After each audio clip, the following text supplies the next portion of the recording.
तमनुपेतमपेतकृत्यं द्वैपायनो विरहकातर आजुहाव पुत्रेति तन्मयतया तरभो विनेदु तं सर्वभूतहृदयं मुनिमानतोऽस्मि वाञ्छाकल्पतरुभ्यश्च कृपा सिन्धुभ्य एव च पतितानां पावनेभ्यो वैष्णवेभ्यो नमो नमः। हरिजुवाय विराजिए तथा सुनो इतिहास तुम सोदाया मालके तव पद हरिशरण। श्री भगवान की असीम अनुकंपा से संत महापुरुषों के परमानुग्रह से हम लोग नित्य प्रति सायंकाल श्रीमद् भागवत के माध्यम से सत्संग का परम सौभाग्य प्राप्त कर रहे हैं। उसके क्रम में चतुर्थ स्कंद के 20वें अध्याय में हम लोग चल रहे हैं। महाराज पृथु की यज्ञशाला में भगवान विष्णु साक्षात प्रकट हुए हैं और इंद्र के साथ प्रकट हुए भगवान, और इंद्र के लिए भगवान कहते हैं कि इनको क्षमा कर दीजिए।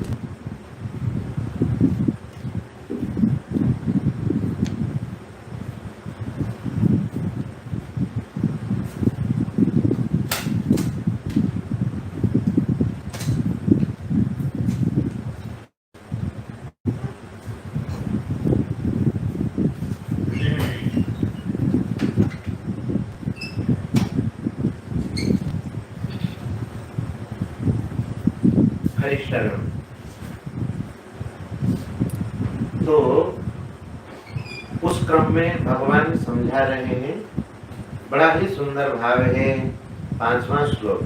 अतः कायमिमं विद्वान् अविद्या काम कर्मभिः आरब्ध इति नैवास्मिन् प्रतिबुद्धो सज्जते। विद्वान पुरुष को चाहिए कि यह शरीर अविद्या अज्ञान रूपी सकाम कर्मों से उत्पन्न हुआ है। दूसरा पंखा लिया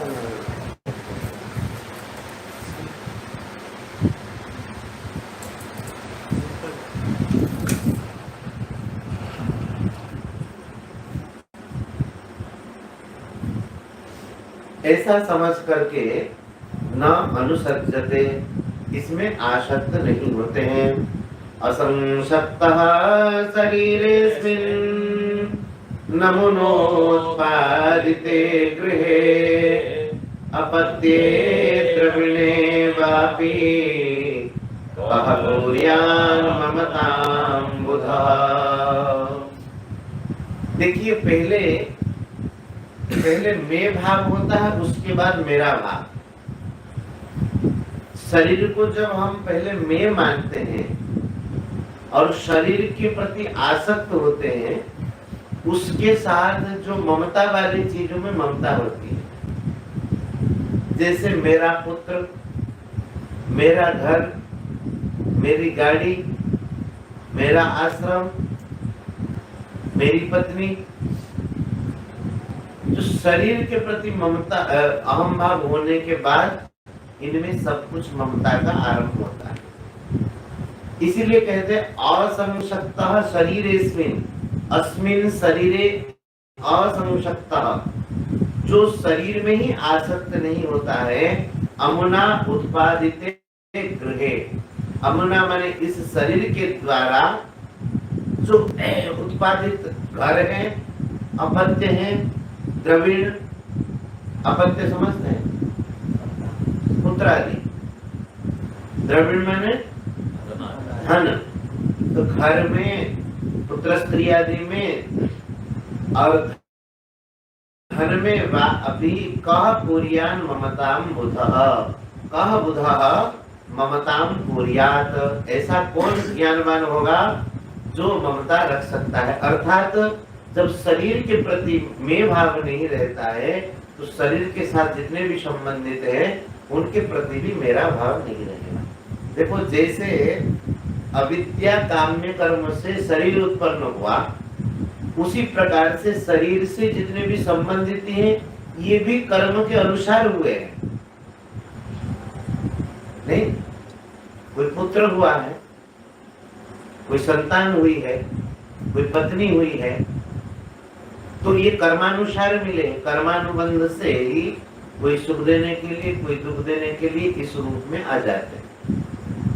तो ये भी अविद्या काम्य कर्म का ही फल है। तो अतः मनुष्य इनके प्रति मेरापन नहीं कर सकता है। एकः शुद्धः स्वयं ज्योतिर् निर्गुणो सौगुणाश्रयः सर्वगुणावृतः साक्षी निरात्मात्मनः परः।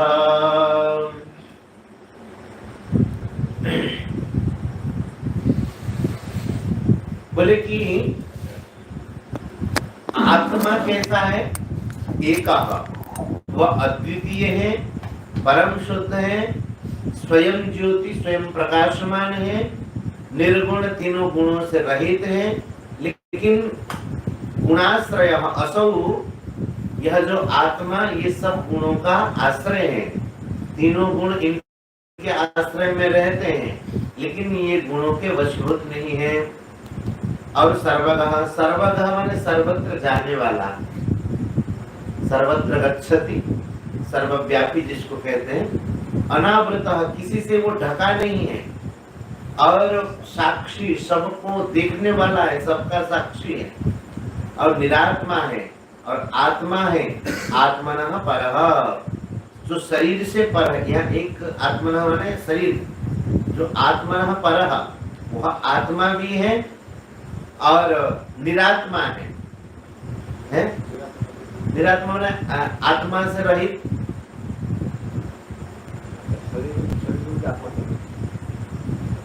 नहीं, शरीर रूपी आत्मा से रहित नहीं। कहते हैं कि जो परमात्मा तत्व है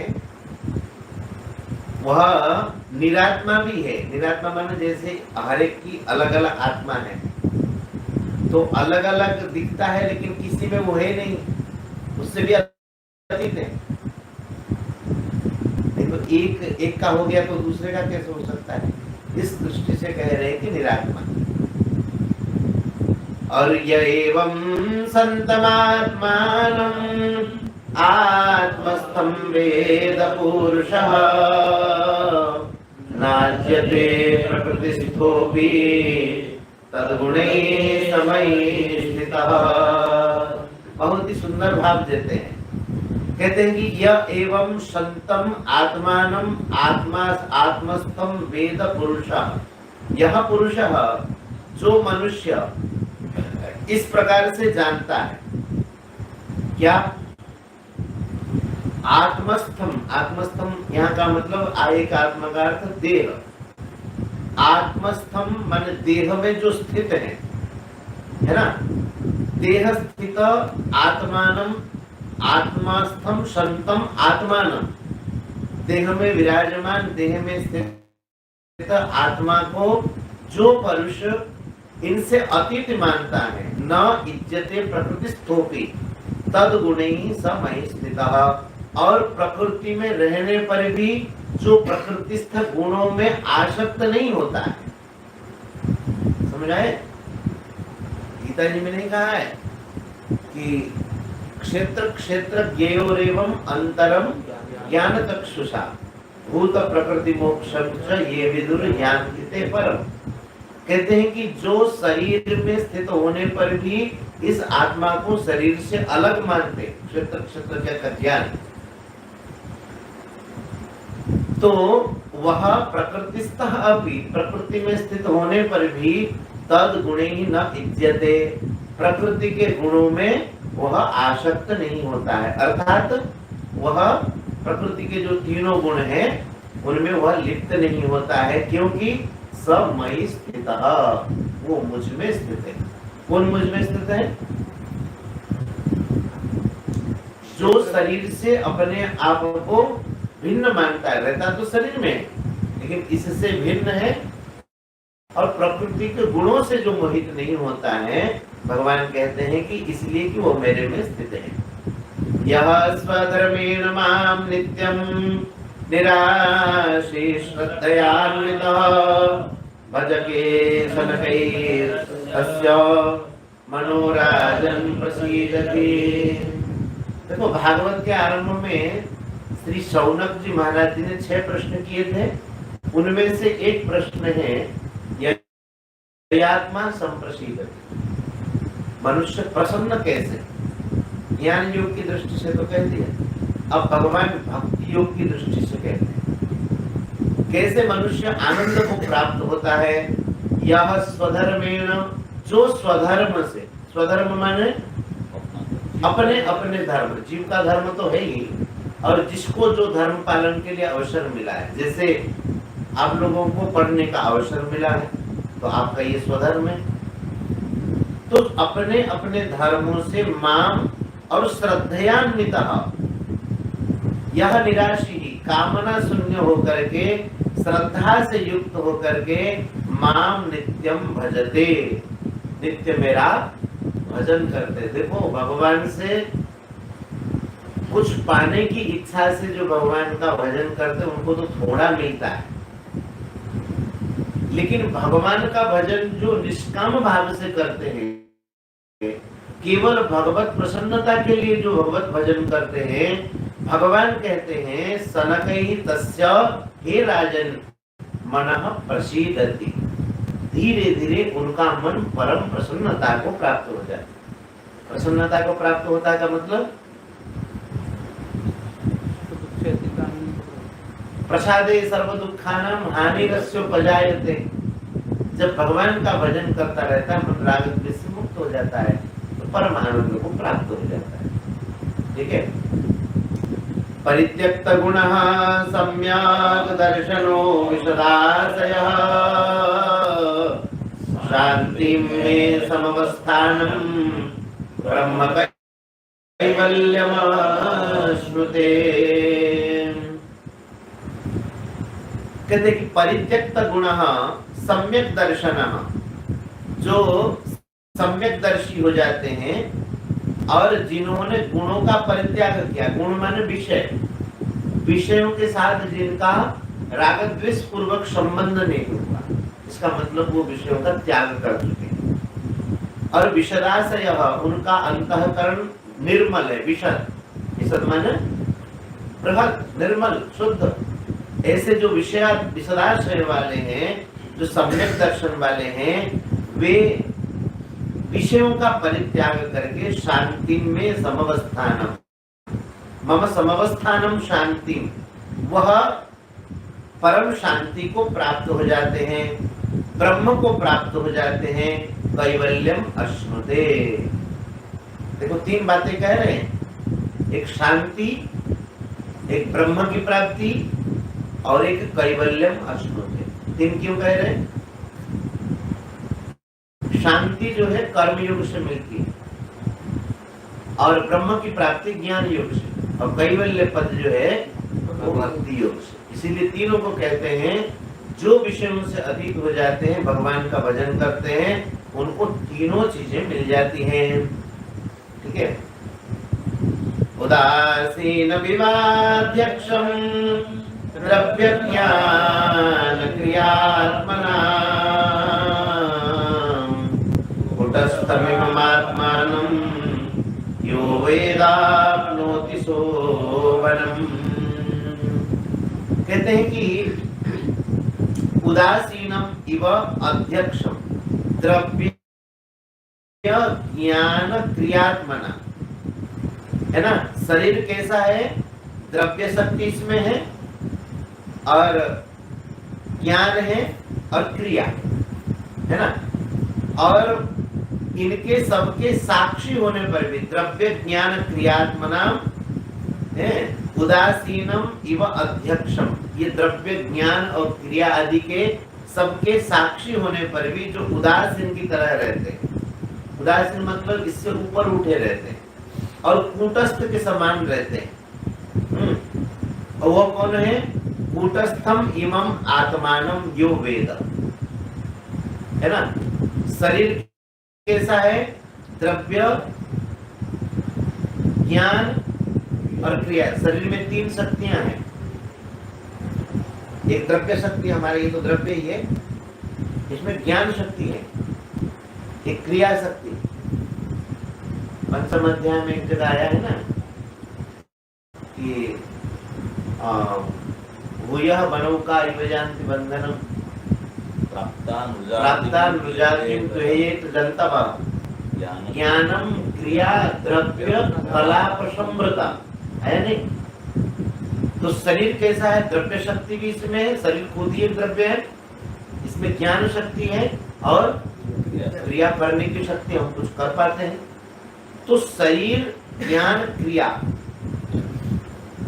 इन सब के जो साक्षी हैं, अध्यक्ष है, अध्यक्ष माने जिनसे ही ये सब संचालित होते हैं, वह आत्मा कैसा है कि कूटस्थम इमम आत्मानम यो वेद, जो आत्मा कूट की तरह स्थित है, स्थायी है और उदासीन, इन सब से अतीत है, ऐसा जो जानता है, सह शोभनम आपनोति, वह शोभन, शोभन माने परम कल्याण को वह प्राप्त हो जाता है। ठीक है। भिन्नस्य लिंगस्य गुण प्रवाहो द्रव्य क्रिया कारक चेतनात्मनः दृष्टातु संपत्सु विपत्सु सूरयो न विक्रियन्ते मयिवत सौहृदा। मुझे लगता है कि गीता जी थोड़ा सा समझ में आ जाए तो ये आप अपने आप बातें खुल जाती है। क्या कहना चाहते हैं? भिन्नस्य लिंगस्य, जब उनका लिंग, लिंग माने चिन्ह, चिन्ह माने कारण शरीर, वही चिन्ह है जिसके कारण हम लोग बार बार जन्म मृत्यु को प्राप्त होते हैं, जिसको वासनामय शरीर कहते हैं। हम लोग बहुत बार इस विषय में चर्चा कर चुके हैं, बार बार वो बातें भी आएगी। भिन्नस्य लिंगस्य, और लिंग कैसा है कि गुण प्रवाह, वह जो है गुण प्रवाह, गुणों का ही, तीनों गुणों का ही प्रवाह है। ऐसा जो द्रव्य, क्रिया और कारक चेतनात्मा, द्रव्य माने पंचभूत, क्रिया इंद्रियों में क्रिया, देहाभिमानी जो इंद्रियाभिमानी जो देवता है, और उनमें जो चेतना है। बोले कि इन सबसे युक्त है वह लिंग शरीर। वह लिंग शरीर कैसा है? द्रव्य क्रिया कारक चेतनात्मनः। आप कहेंगे लिंग शरीर, तो आप अभी कह रहे थे वासनामय शरीर है, और वो कहते हैं कि यहाँ कहते द्रव्य क्रिया कारक चेतना मय है वो। ठीक है, है? कारण में वह शक्ति है, वो द्रव्य को प्रकट कर दे, क्रिया को प्रकट कर दे, तो सूक्ष्म भाव में भाई कारण शरीर के कारण वासना में शरीर में ही तो ये शक्ति है। नहीं समझना रही बात? जैसे आप ये सोचो, एक बट वृक्ष का एक फल, उस फल में कितनी ताकत है, कितने वृक्षों पैदा कर सकता है एक फल है? एक फल नहीं है वो, एक वृक्ष एक फल से नहीं होता है। एक फल से अनेक, एक फल में हजारों, वो जो छोटे छोटे छोटे छोटे होते ना, उसमें एक एक बट वृक्ष पैदा करने की ताकत है। जैसे हम आम की गुठली इतनी बड़ी होती है, उसको आप कहीं लगा दो तो एक ही आम का वृक्ष होता है। तो ऐसा नहीं कि जो गोल लाल वाला जो होता है ना, एक बीज बट वृक्ष का, वो एक बीज नहीं है, उसके अंदर हजारों बीज है। नहीं, ऐसे लिंग के भीतर, जैसे उस बीज के भीतर यह स्थूल बट वृक्ष कैसा होगा, उसके पत्ते कैसे होंगे, कितना तेजी से बढ़ेगा, सारा का सारा गुण उसके भीतर है। ऐसे ही लिंग शरीर में ये सारा का सारा गुण है। उसी से ही स्थूल शरीर की प्राप्ति होती है, उसी से ही ज्ञान शक्ति, क्रिया शक्ति, चित्त शक्ति, देवता आदि भी उसी के अनुसार सब कुछ प्राप्त होते हैं। इसीलिए यहाँ पर कहा है कि लिंग शरीर कैसा, गुणों का प्रवाह है और इनके संपूर्ण समष्टि है। किनके? द्रव्य क्रिया कारक चेतनात्मनः। वह लिंग शरीर जब भिन्न हो जाता है, माने लिंग शरीर से जीव का संबंध विच्छेद हो जाता है, ठीक है, तो दृष्टासु संपत्सु विपत्सु सूरय, ऐसे जो सूरय नहीं, सूरय माने जो विज्ञ पुरुष है ना, सूर्य मुह्यन्ति यत् सूरय माने जो विज्ञ पुरुष हैं, वे संपत्सु विपत्सु दुष्टासु, उनको जो कुछ भी संपद विपद आदि प्राप्त होता है, माने अनुकूल और प्रतिकूल जो भी प्राप्त हो जाता है, तो न विक्रियन्ते, उसमें वो विकार को प्राप्त नहीं होते। आवत हर्ष न उपजे जावत शोभ न होए। ये यह स नित्य सन्यासी यो न द्वेष्टि न कांक्षति निर्द्वंद्वो हि महाबाहो सुखम मन्यते। ये सिद्धांत है और उसी सिद्धांत को प्रतिपादन कर रहे हैं। इसलिए गीता जी में सारे के सारे सूत्र हैं। अब वो अगर सूत्र समझ में बात आती है, जो क्या कहते तो समझ में आएगा। तो संपत्ति और विपत्ति में, संपत्ति विपत्ति मतलब अनुकूलता और प्रतिकूलता, भगवान बार बार गीता जी में तो यही तो कह रहे हैं। तो वह उसमें न विक्रियन्ते, उसमें विकारों को प्राप्त नहीं होते हैं, अनुकूलता में प्रसन्न और प्रतिकूलता में दुखी नहीं होते हैं। क्यों नहीं होते हैं? बोले कि मयि बद्ध सौहृदाः, मुझ में उनका प्रेम संबंध सुहृद भाव जुड़ा रहता है, इसीलिए दृढ़ अनुराग मुझ में होने के कारण वे इस प्रकार से इनमें वशीभूत नहीं होते। समः समानोत्तम मध्यमागः सुखे च दुःखे च जितेन्द्रियाशया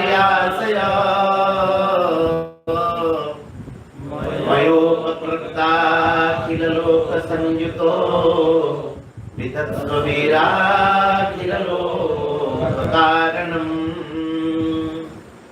बोले कि हाँ, विदत्स्व वीर अखिल लोक रक्षण।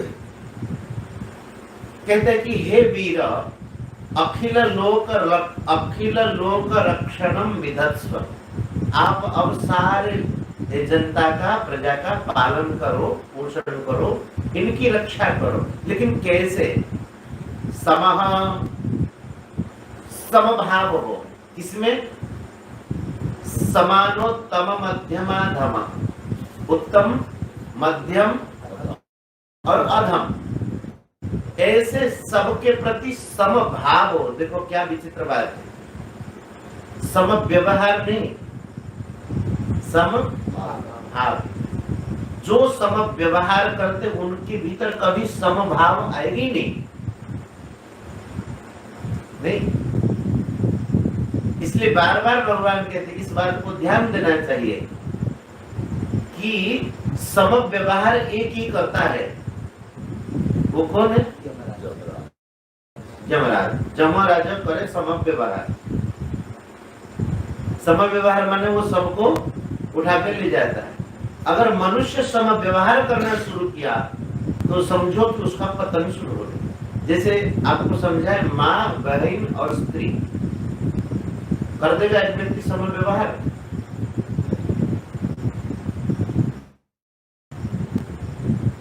नहीं कर पाएगा। अगर करता है तो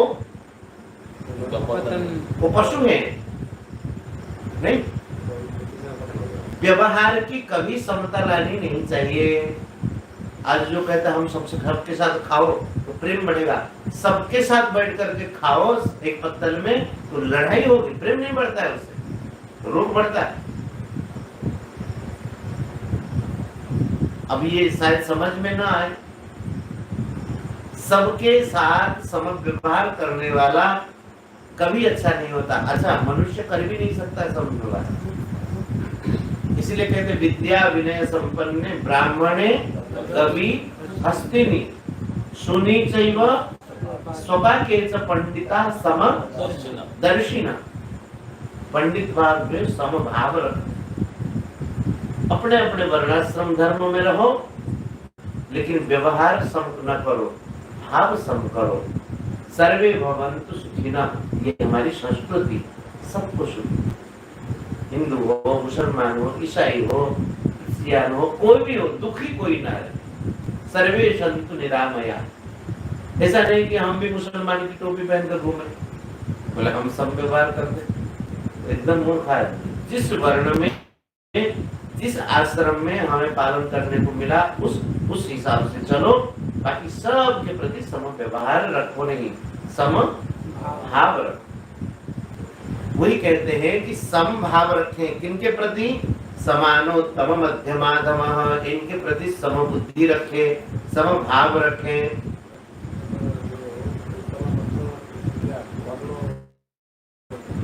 व्यक्ति विशेष आपसे जो श्रेष्ठ है, आपकी समान वाले हैं, और आपसे जो कम है किसी दृष्टि से, जैसे विद्या बुद्धि आदि से आप आपके समान है, आपसे कोई, लेकिन सबके प्रति सम भाव रखें। ऐसे एक गुरुजन है, एक दोस्त है और एक लघु। हाँ, अब जैसे कोई कहेगा गुरुजन है, तो गुरुजन के पास जाकर के उनके खाट में बैठ जाओ, उनके आसन पर। सम व्यवहार हम करेंगे ना। अरे भाई, दोस्त के साथ अलग व्यवहार होता है, गुरु के प्रति अलग व्यवहार होता है। सम क्यों? छोटे के लिए अलग व्यवहार। हाँ, उनके प्रति स्नेह होता है, ऐसा होना ही चाहिए।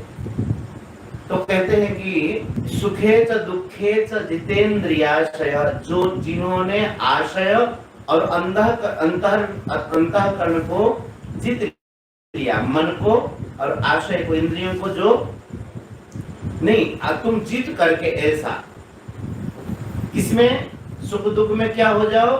सुखे च दुखे समः, सुख दुख में समभाव रखो, जो कि गीता जी का सिद्धांत। मयोपकृता अखिल लोक संयुत, मेरे द्वारा जो ये बनाया हुआ है, उपकृता, मेरे द्वारा यह जो कुछ भी बनाया हुआ है, कौन बनाए हुए हैं? अखिल लोक संयुता। भाई, आपको जो मंत्री मिले हैं, आपको जो पत्नी मिली है, वो भगवान के द्वारा ही तो संयोग है। नहीं समझ में बात?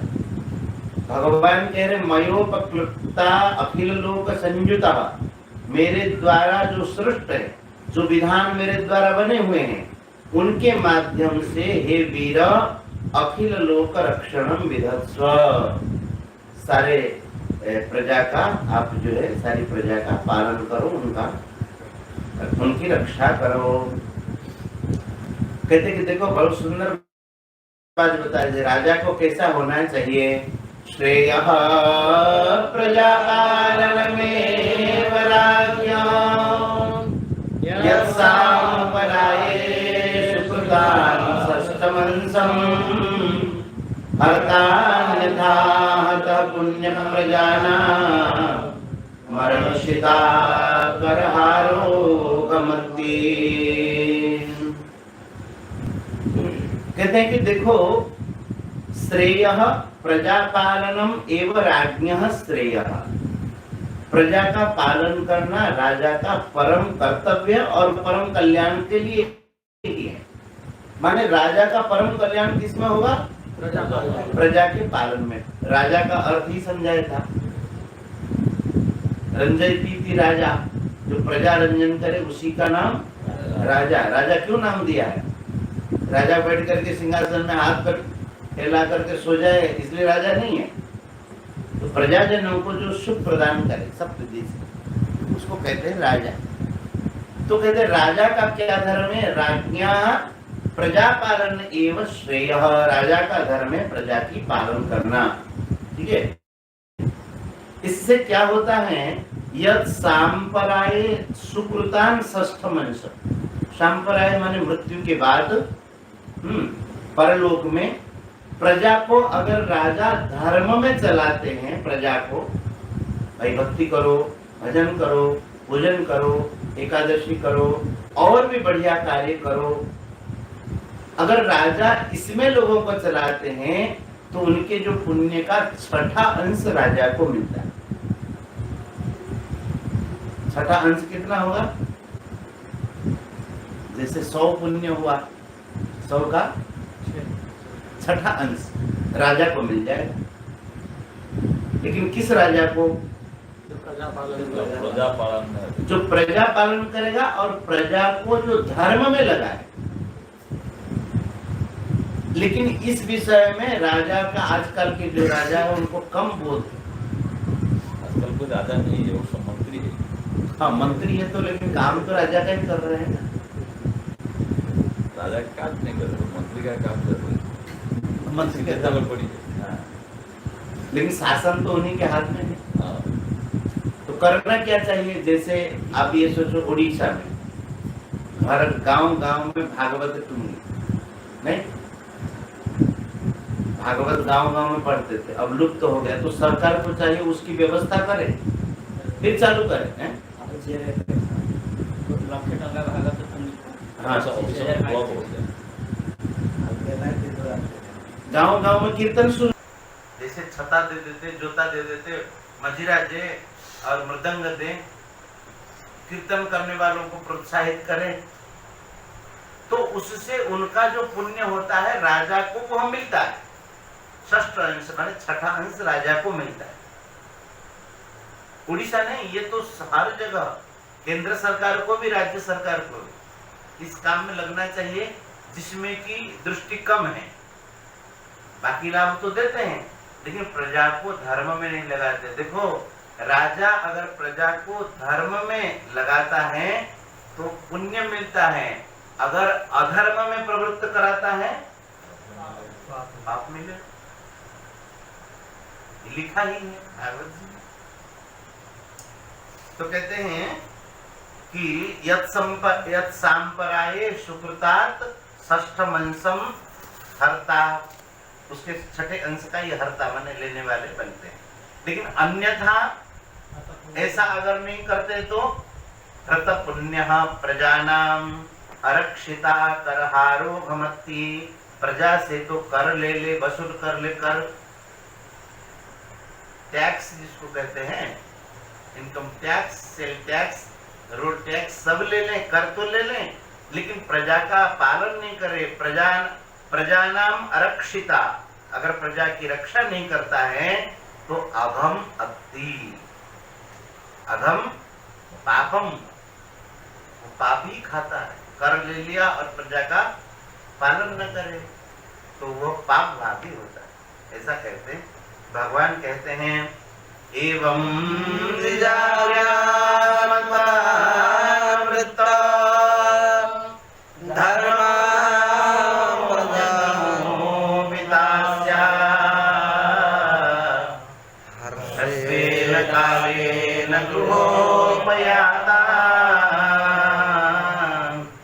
दृष्टासि सिद्धाननुरक्तलोका।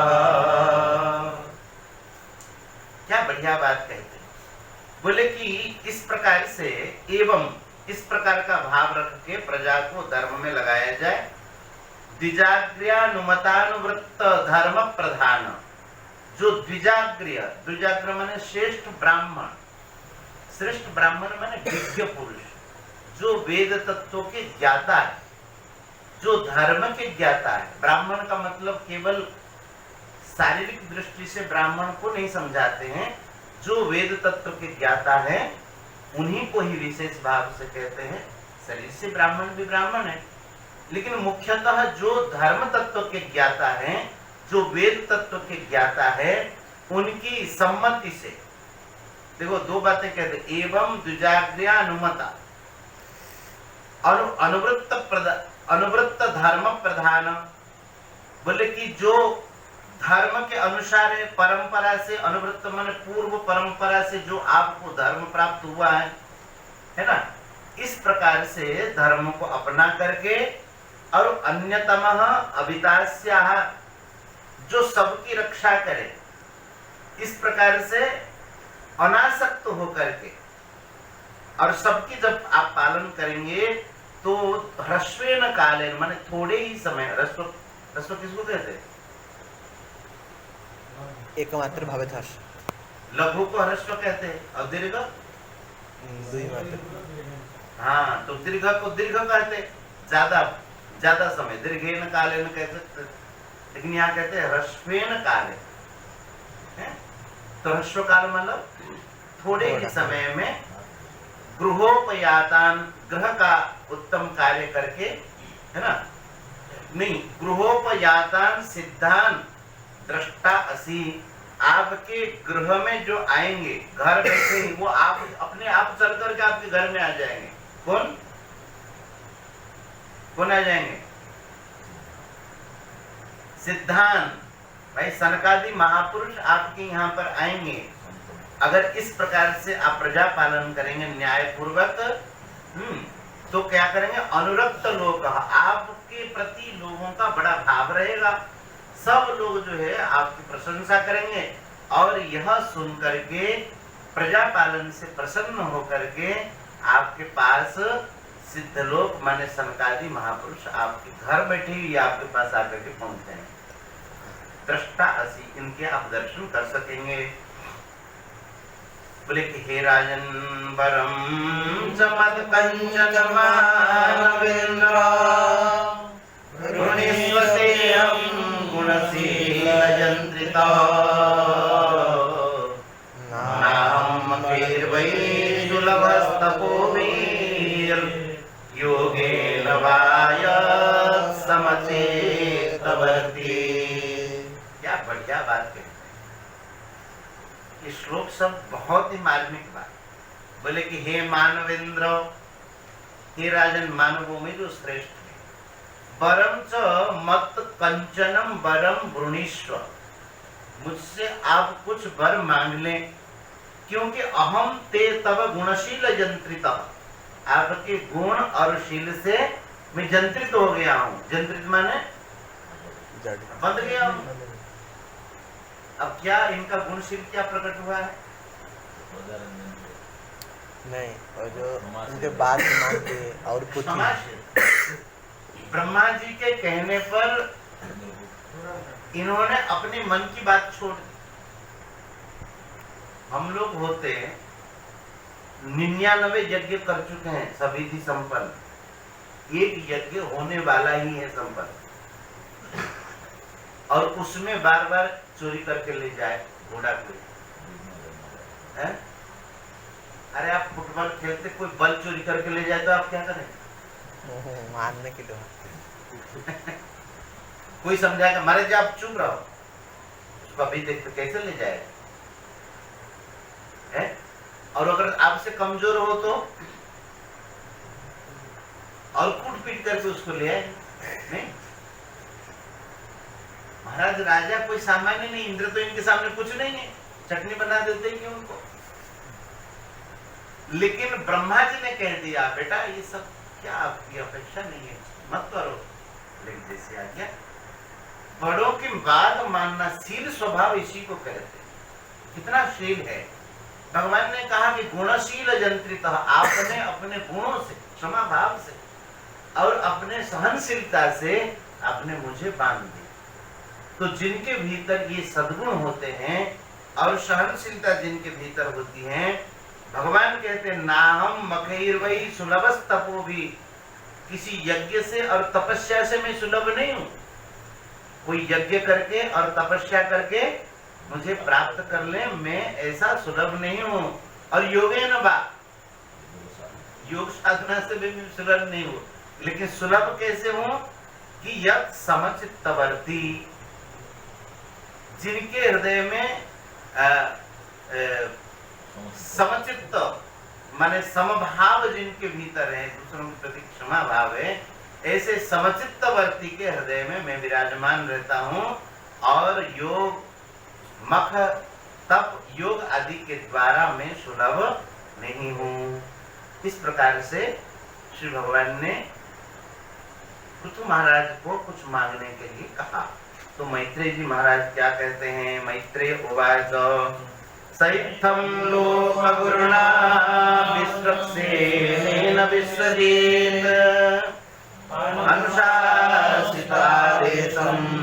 शिरसा जगृहे हरे। विश्वक्सेनेन लोकगुरुणा इत्थम अनुशासित आदेशम, जो उन्होंने आदेश दिया भगवान ने हैं, और जगतजयी जो विश्वजित जो पृथु राजा थे, शिरसा आदेशम शिरसा हरे है आदेशम शिरसा जगृहे, सिर आंखों पर रखा। शिरसा जगृहे माने क्या?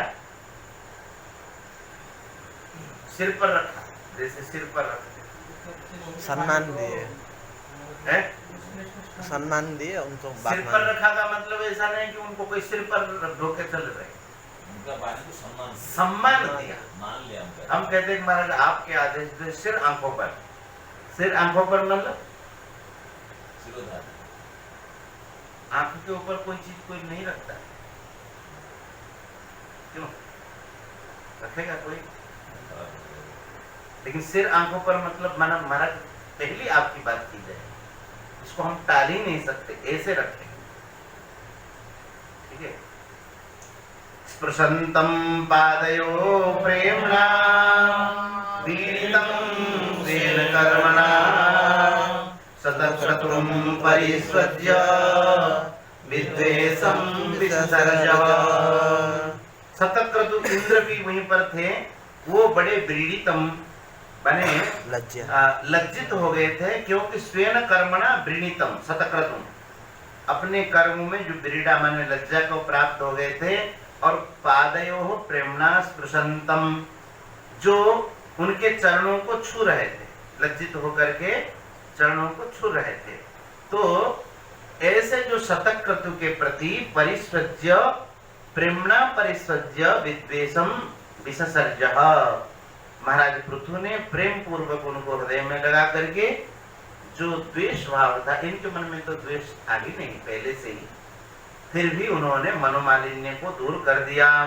भगवान विश्वात्मा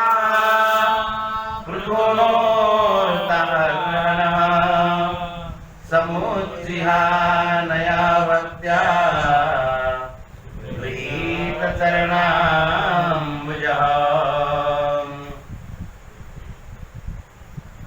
भगवान अथ विश्वात्मा, विश्वात्मा भगवान जो कि पृथुना उपहृता आरोहण, पृथु के द्वारा आरोहण माने पूजा पूजोपक सामग्री माने जो भेंट आदि जिन्होंने स्वीकार किया, ऐसे जो भगवान ने जिनकी पूजा पृथु ने की है ना, कैसे की है?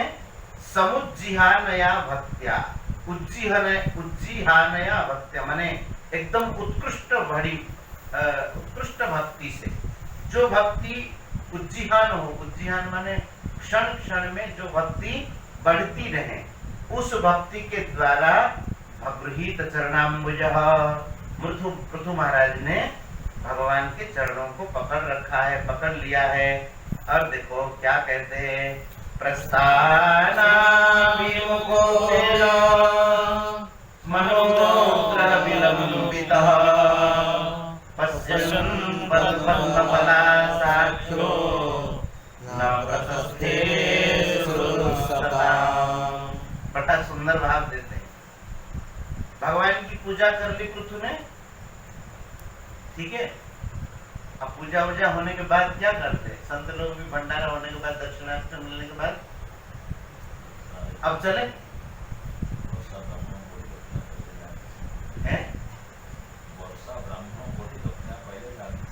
वर्षा ब्राह्मण बड़ी खगा बीत फला, गोपियां कहती है ना, खगा बीत फला, और क्या है पूरा वृक्षान और जारम भुक्का। कहते हैं कि जो यजमान जब उनकी पूजा वूजा कर लेता है, फिर ब्राह्मण उनको छोड़ करके, दक्षिणा मिलने के बाद कोई रुकने वाला नहीं। क्यों? दक्षिणा का मतलब यह कार्य संपन्न हो गई, इसको विदा की कहते, विदाई कहते, जो भी कह दो। भगवान की पूजा कर चुके हैं पृथ्वी जी महाराज, है ना। भगवान का एक यहाँ देखो, ध्यान रखो, भगवान अभी प्रस्थानाभिमुख मतलब जाने के लिए तैयार हो जाने वाले, ये सब तैयारी हो गया है। अरुण जी भी तैयार है महाराज, है सब तैयार हो गए, लेकिन भगवान प्रस्थानाभिमुख अभी एनम अनुग्रह विलंबित, ये भगवान का एक विशेष भाव है। क्या? अनुग्रह विलंबित। भगवान कैसे हैं? अनुग्रह विलंबित। भगवान कैसे हैं? ये भगवान का एक विशेषण है। जो प्रस्थानाभिमुख भगवान जाने वाले ही है, वह अनुग्रह करने के लिए देरी जानबूझ करके कर रहे हैं, और कोई काम नहीं है। भगवान ये चर्चा कहीं किए थे हम लोग। भगवान का एक नाम है अनुग्रह विलंबित, जैसे भक्तवत्सल एक नाम है, ऐसे भगवान का एक नाम है अनुग्रह विलंबित। भक्त पर अनुग्रह करने के लिए जानबूझ के भगवान देरी कर रहे हैं। जैसे आप देखो, कोई भक्त हो जिसके घर में आपकी पूरी पूजा आराधना आदि होती है और बड़ा सम्मान देते हैं, आपकी गाड़ी मान लीजिए 8 बजे रात को गाड़ी हो, ट्रेन कहीं जाने की, और 1 घंटा लगेगा स्टेशन जाने में। जहां पर आपका मन नहीं लगता है कि 2-3 घंटे पहले से आप कहें अब चलो जाते स्टेशन में बैठ, तो कहेगा महाराज क्यों इतना जल्दी जाते हैं, यहाँ तो स्टेशन घंटे भर का रास्ता है, 3 घंटे से पहले। नहीं, बहुत काम है हमारे, और भी काम है, 1-2 जगह मिलेंगे, कोई काम नहीं होगा, लेकिन वो जानबूझ करके पहले चला जाएगा। क्यों? मन नहीं रहा, उनका मन ही नहीं लग रहा है वहां पर। और जहां पर मन जम रहा है, लग रहा है, अनुग्रह करने का मन हो भक्त को, और थोड़ा कृपा कर दे उन पर, कुछ सत्संग सुना दे, अगर 1 घंटे का भी रास्ता हुआ तो कहेगा महाराज अब तो समय हो गया, चलो। अरे अभी तो बाकी 1.5 घंटा बाकी है, थोड़ा और रुकते हैं। हाँ, 1 घंटे में तो पहुंच ही जाएंगे, अब 4 घंटा बचा है, 45 मिनट। अरे गाड़ी बहुत तेज चलेगी, बढ़िया गाड़ी ले जाएंगे, जल्दी पहुंच जाएंगे, थोड़ा और रुकते सत्संग करते हैं। तो यही है, अनुग्रह करने के लिए भगवान जानबूझ करके विलंब कर रहे हैं, है ना। तो जो उनके प्रति जो वात्सल्य भाव था पृथ्वी जी के प्रति, और उसके कारण भगवान अपने आप को रोक रहे हैं। पश्यन् पद्मपलासाक्षः न प्रतस्ते सुहृत्सताम्। भगवान के नेत्र कैसे हैं? पद्मपलासाक्षः, कमल दल के समान भगवान के नेत्र, और सुहृत्सताम् माने संतों के जो परम सुहृद, ऐसे भगवान जो है न प्रतस्थे, जा नहीं रहे हैं। पृथ्वी जी ने पूजा आराधना कर दिया है, सब काम हो गया, भेंट वेंट सब मिल गई, लेकिन भगवान जानबूझ करके जा ही नहीं रहे हैं। क्यों? अनुग्रह करने के लिए भगवान का मन है कुछ समय और रुके। साधिराजो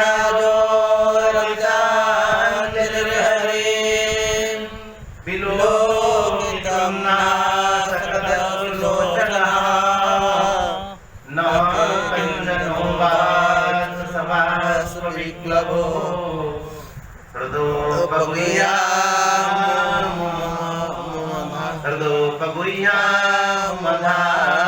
अवस्थितः।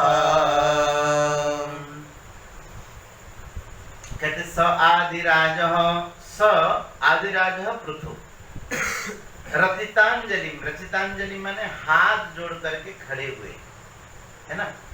और हरिम विलोकितुम न अटकत अश्रुलोचन, और भगवान को दर्शन करने में वो समर्थ नहीं हो रहे। क्यों?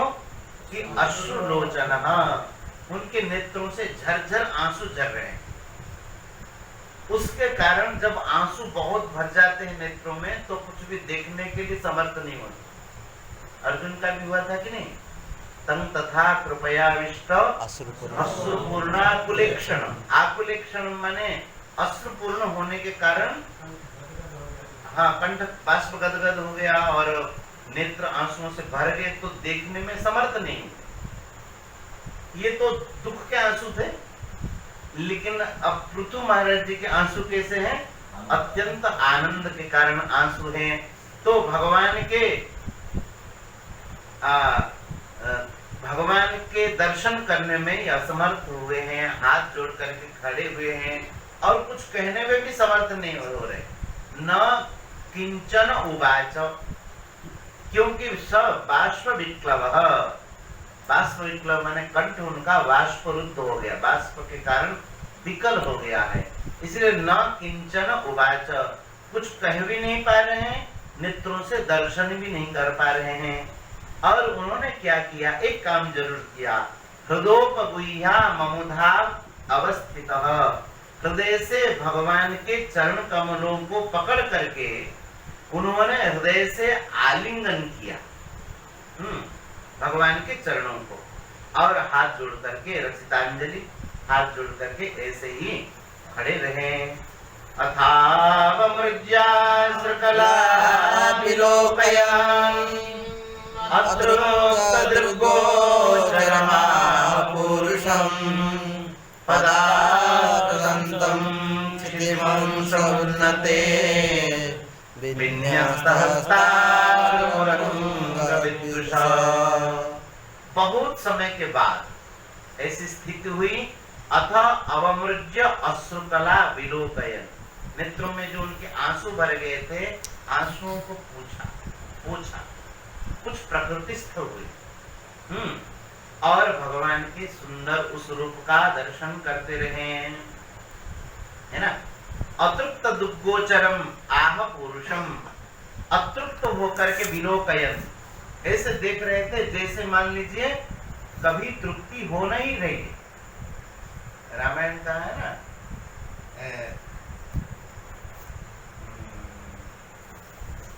लोचन चातक जिन करी राखे,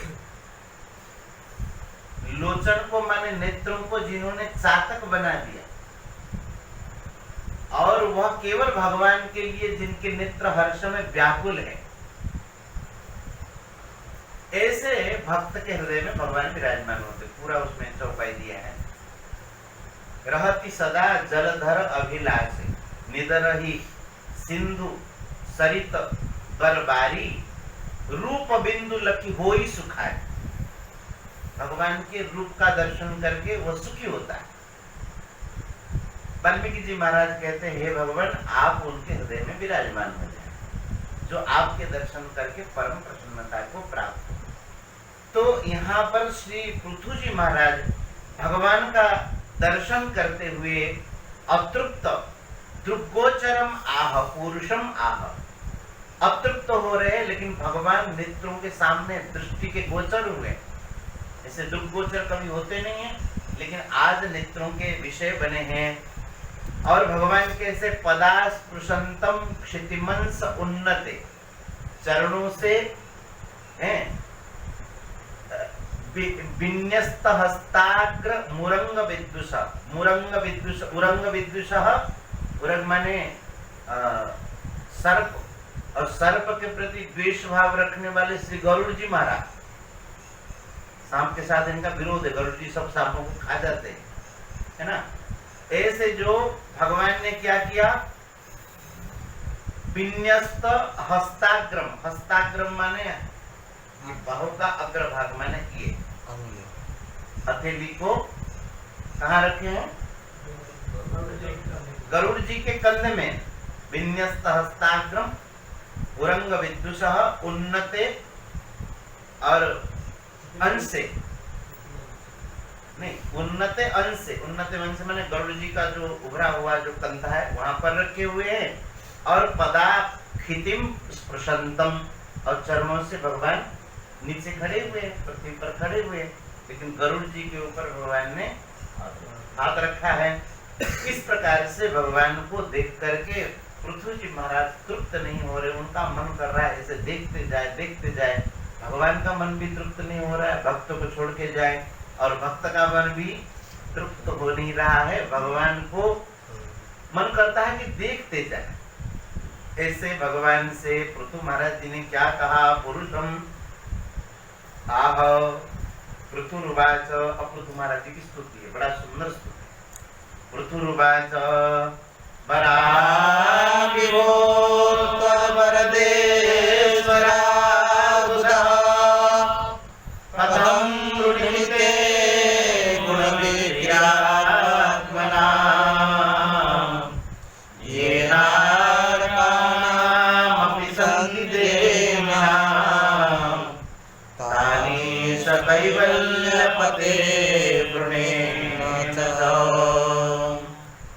नारायण जी पढ़ लो।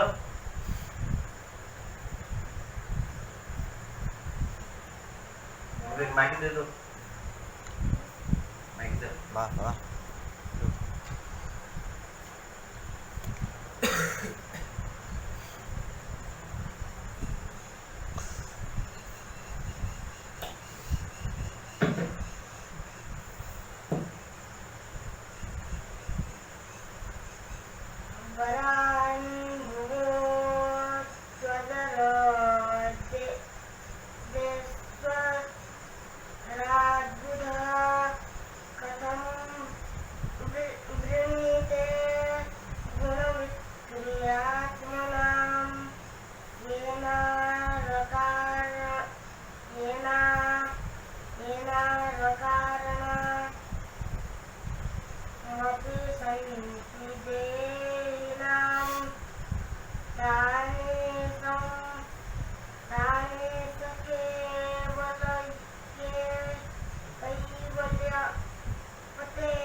फिर पढ़ो।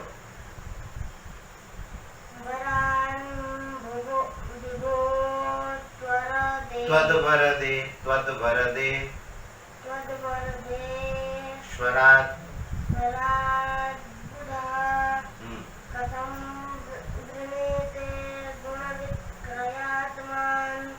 गुणविक्रियात्मनाम्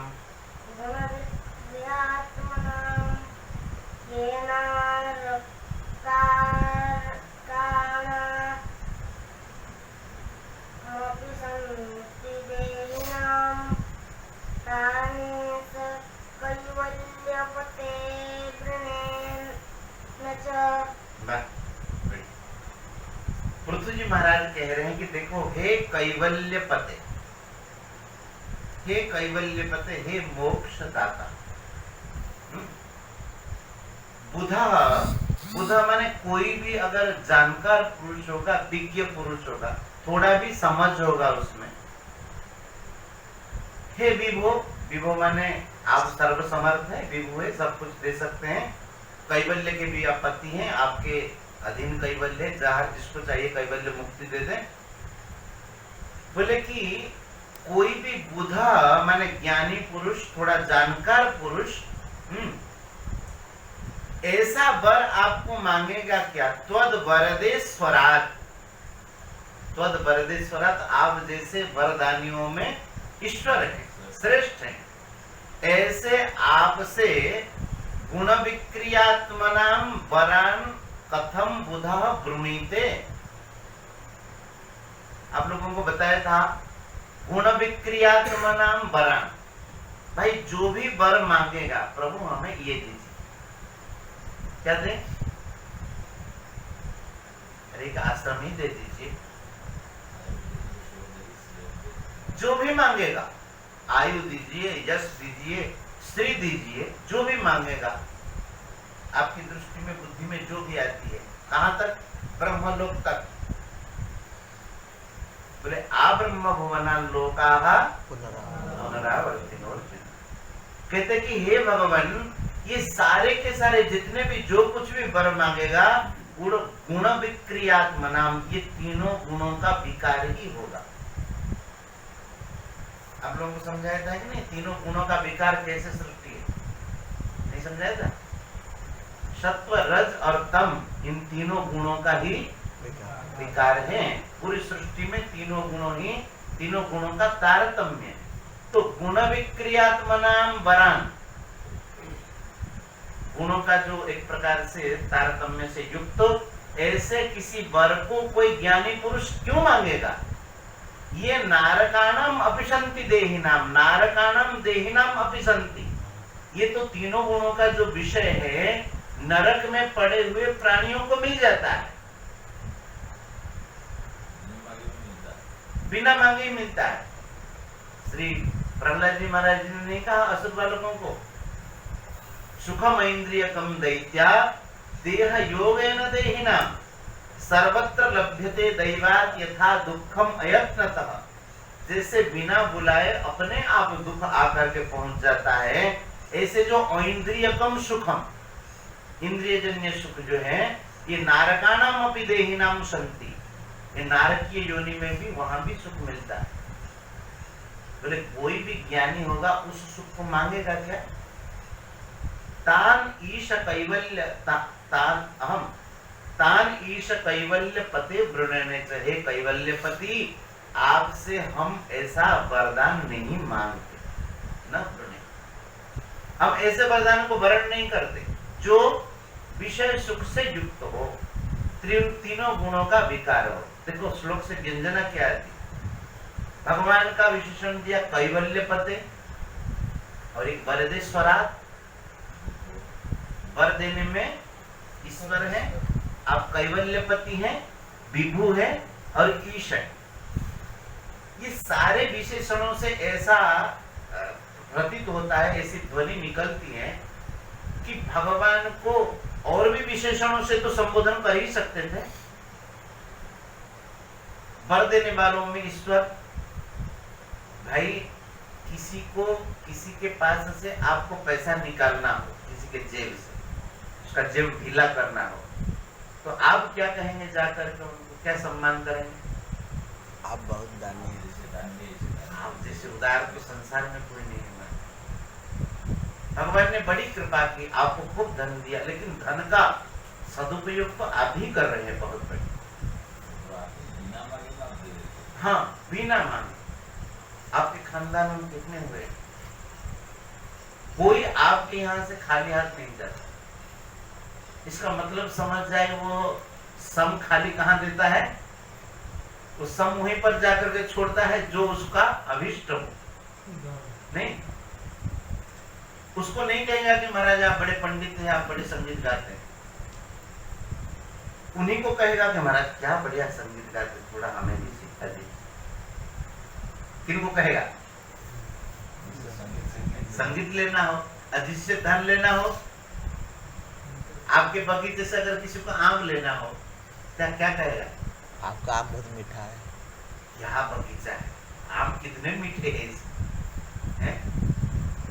ऐसा बगीचा तो मैंने कहीं देखा ही नहीं। और आप जैसे बड़े उदार पुरुष, जो आता है दो दो आमों को खिला ही देते।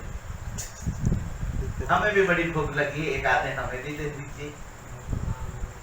बगीचे का नाम है, ये आम भी प्रसिद्ध है, उसी के विषय में कहेगा।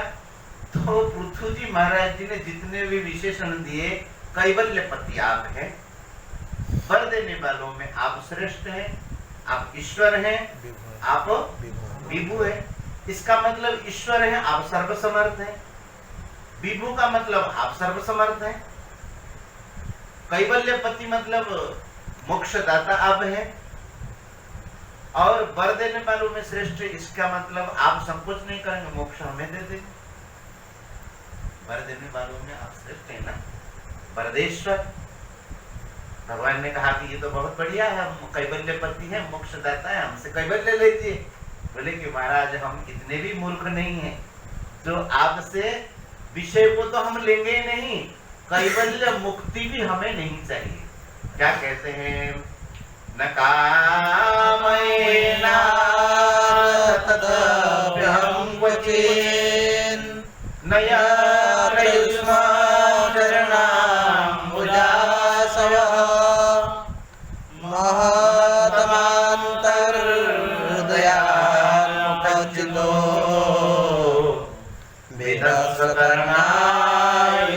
वेदस्वकर्णायुतमेषमे वरः। बोले कि भगवान हे नाथ, तत् अपि अहम क्वचित न कामये। तत् माने है उसकी भी हम कामना नहीं करते। किसकी? कैवल्य। अब कैवल्यपति हम ये भी जानते हैं, तो भगवान ने कहा होगा चुप से चलो भाई कैवल्य ही ले। बोले तत् अपि क्वचित अहम न कामये।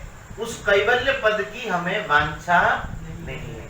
देखो कैवल्य का भाव क्या है? केवलस्य भाव कैवल्य, जहां अकेला मुक्ति। यशोदा मैया ने कन्हैया को कहा कि लाला कृष्णस्तम पठ, कृष्ण तुम थोड़ा पढ़ लिख जाओ। तो ठाकुर जी ने कहा कि किम पठामी मातः, मैया मैं क्या पढ़ूं? बोले क्या रे? शास्त्र पुराण गीता भागवत आदि सब अध्ययन करो, वेद वेदांत। भगवान ने कहा कि ततः किम, उसको पढ़ने से क्या होने वाला है? यार तुम मुक्त हो जाओगे संसार से। अच्छा मैया तुम मुक्त हो जाएंगे तो क्या होगा? बोले कछु ना होएगो। क्या होएगो? तुम मुक्त हो जाओगे तो दुख से मुक्त हो जाओगे। अच्छा मैया वहां सब मेरे ग्वाल बाल होंगे कि नहीं होंगे? वहां बाबा नंद बाबा होंगे कि नहीं होंगे? तू होंगी कि नहीं होंगी? अरे लाला वहां कोई ना है, कब केवल तुम ही रहोगे, क्योंकि वो कैवल्य है पद। तो लाला ने कहो कि मैया ऐसी मुक्ति तो तू ही ले ले, मुझे ऐसी मुक्ति नहीं चाहिए जहां हमारे गोप ग्वाल नहीं है, गोमाता नहीं है, ब्रज नहीं है, माखन मिश्र नहीं है, कछु ना है। जहां ऐसी मुक्ति हमें ना चाहिए। समझ में आया? तो पृथु जी भी महाराज कहते हैं कि महाराज कैवल्य मुक्ति लेकर के मैं क्या करूंगा? वहां संत होंगे नहीं, और संत नहीं होंगे, और संतों के मुख से कथा नहीं मिलेगी वहां पर। तो ऐसी कैवल्य मुक्ति भी हमें नहीं चाहिए। न कामहे नाथ तदप्यहं क्वचित्। क्यों? न यत्र युष्मच्चरणाम्बुजासवः, युष्मच्चरणाम्बुजासवः, आपके चरण कमल मकरंद जो कि आसव के समान, वो मकरंद निकलता कहां से? कि महत्तमांतर हृदयान मुखच्युता। जो महत्तम है, महत्तम माने संत महापुरुष हैं, आपके प्रेमी भक्त हैं, उनके हृदय कमल से मुख के रास्ते में आपकी कथारूपी सरिता, कथारूपी में आपकी कथारूपी सरिता, कथारूपी अमृत जब निकल के आता है, कथामृत, तो बोले कि मुक्ति पद में यह कथामृत नहीं मिलने वाला है। इसीलिए हे प्रभु, जहां पर कथामृत नहीं है, जहां पर संतों के मुख से कथा सुनने को नहीं मिलेगी, ऐसे मुक्ति पद को भी हम नहीं चाहते। तद अपि अहम क्वचित न कामये। क्वचित माने कभी, कदाचित न कामये। तो बोले कि आपको भोग भी नहीं चाहिए, विषय भी नहीं चाहिए, और मोक्ष भी नहीं चाहिए। अब भगवान के अलावा और ज्यादा क्या है? या तो वर देने में विषय दे देंगे, ज्यादा से ज्यादा मुक्ति दे देंगे। कहा कि भगवान हमें दोनों नहीं चाहिए। तो भगवान ने कहा कि अरे हमने इतना कहा, हमारा तो थोड़ा सा लाज रखो, कुछ तो मांगो। तो पृथु जी ने कहा कि महाराज अगर आप देना चाहते हैं, विधत्स्व कर्णायुत में समेवरः, कर्णायुत विधत्स्व, मुझे 10,000 कान दे दीजिए। एष में वरः, मेरा यही वर है कि मुझे और कुछ नहीं चाहिए। क्या चाहिए? 10,000 कान दे दीजिए। अच्छा आप बताइए क्यों मांगा 10,000 कान? भगवान ने पहले ही कहा कि आप इस प्रकार से प्रजा का पालन करेंगे तो आपके यहाँ बिना बुलाए सनकादिक आएंगे, और सनकादिक आएंगे तो क्या करेंगे? भंडारा तो होना ही है, लेकिन भंडारे से पहले सत्संग। अच्छा, सनकादिक महापुरुष जब कथा सुनाएंगे, जो भागवत के परम भागवत, वो जब कथा सुनाएंगे तो पृथु जी ने कहा कि प्रभु हमारे ये 2 कान तो कम पड़ जाएंगे,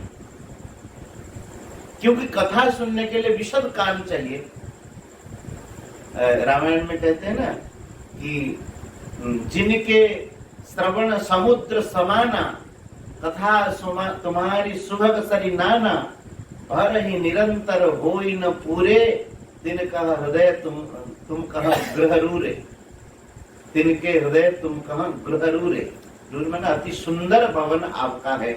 उनका गृह, उनका हृदय, किनका हृदय? जिनके श्रवण समुद्र समाना, जिनके कान समुद्र के समान है और आपकी कथा सुभग सरिनाना, सुंदर सुंदर सरिताएं हैं। बारह ही निरंतर समुद्र में कितनी सरिताएं प्रवेश कर जाए, नदियां प्रवेश कर जाए तो समुद्र क्या भर जाता है, उछलने लगता है। बारह ही निरंतर हो ही न पूरे, ऐसे जिनके कान हर समय कथा सुनने के लिए तैयार रहते हैं, कभी भरते नहीं हैं, भगवान उनके हृदय में विराजमान रहते हैं। तो महाराज पृथु ने बड़ी चालाकी की, बोले कि महाराज सनकादिक आएंगे, कथा सुनाएंगे, हमारे ये 2 कान से तो हम उनकी कथा पूरी की पूरी सुन नहीं पाएंगे, इसीलिए हमें विधत्स्व कर्णायुते समेवर, हमें 10,000 कान दे दी। इसी को उड़िया भाषा में बड़ा सुंदर लिखा था, दिय मोते वर 10,000 कर्ण हेउ मोर। नहीं, संत जन मुखु नित्य श्रवित, जही तम तुम्भ पद पद पद्म अमृत, गुण कथा रस लेसन थाई, तेमंत मुक्ति पद न वांछई, दिय मोते वर 10,000 कर्ण हेउ मोर। ये श्लोक कितने कान हवा? 10,000 कान। ऐसा मत समझना इधर 1000 कान, इधर 10,000, इधर 5,000 और इधर 5,000 लंबे रहेंगे तो फिर चलेंगे फिरेंगे कैसे? इन कानों में 10,000 कानों की शक्ति मिल जाएगी। जितना सुनते रहेंगे मन करेगा फिर सुने फिर सुने फिर सुने। यही जिनके मन में भगवत दर्शन की इच्छा हो जाती है, चलो भाई ठाकुर जी के झूला उत्सव का दर्शन करें आदि आदि, तो कहते भगवान प्रसन्न होते हैं। तो पृथु जी ने यही मांगा कि हमारे 10,000 कान हमको मिल जाए। आगे तो और स्तुति बहुत बढ़िया बढ़िया स्तुति करेंगे, आज ही पर रोकते हैं, थोड़ा समय ज्यादा हो गया।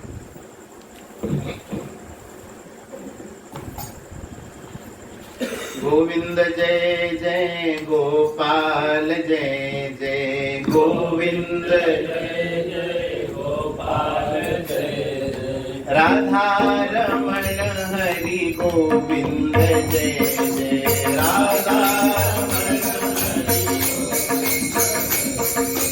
गोविंद जय जय गोपाल जय जय गोविंद जय जय गोपाल गोविंद जय जय गोपाल जय जय गोविंद जय गोपाल राधा रमण हरि गोविंद जय जय राधा गोविंद जय जय गोपाल जय जय गोविंद जय जय गोपाल जय जय गोविंद जय जय गोपाल जय जय गोविंद जय जय गोपाल जय जय राधा रमण हरि गोविंद जय जय राधा रमण हरि श्री राधा रमण हरि गोविंद जय जय राधा रमण हरि राधा रमण हरि गोविंद जय जय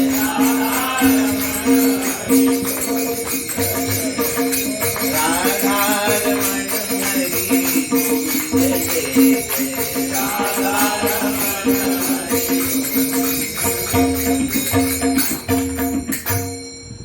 श्री वृंदावन बिहारी लाल की, श्री राधा रानी की, श्रीमद् भागवत महापुराण की, सब संतन की, सब भक्तन की जय जय श्री राधे।